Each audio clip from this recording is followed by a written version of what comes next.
In today's video, I'm going to teach you how to create an item and track inventory in Zoho Books. We'll walk you through each step, so grab a cup of coffee, sit back, and let's get started.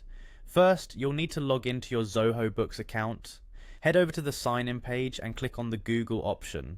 After selecting it, pick the Google account you wish to use. Keep in mind that depending on your internet connection, the page might take a little while to load, so try to be patient if things take a bit longer than expected. Once you're in, you need to navigate to the Items tab.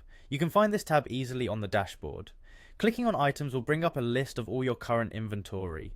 Now, to add a new item, you'll want to find the New button, typically located in the top right corner of this screen. Clicking it will open up the item creation interface.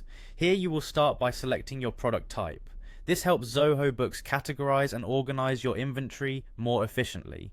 Next, you'll enter the product name. Make sure it's something clear and descriptive, as this helps with searchability and clarity later on. Following the product name, you'll need to specify the unit of measurement. Specify how your product is measured. This could be in pieces, kilos, liters, or any other unit that makes sense for your item. The next fields are for pricing. Enter the selling price of your item, which is what customers will pay. Then input the cost price. That's the amount it costs you to acquire or produce the item. Having accurate pricing details ensures your profitability metrics are correct.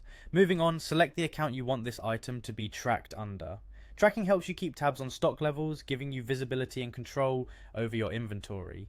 To further manage your stock, check the box that says Track Inventory for this item. This activates Zoho Books' inventory management capabilities for the selected item.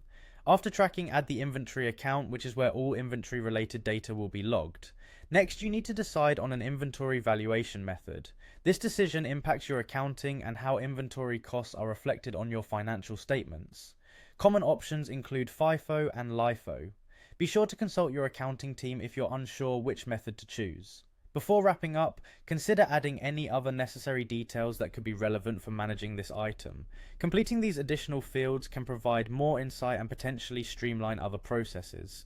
Once all the information is filled in and thoroughly checked, simply click on the Save button. And there you have it, you've successfully created an item and configured tracking for inventory in Zoho Books. Keep practicing with different items to get the hang of the process and refine your inventory management strategy over time. Thanks for watching and happy inventory tracking.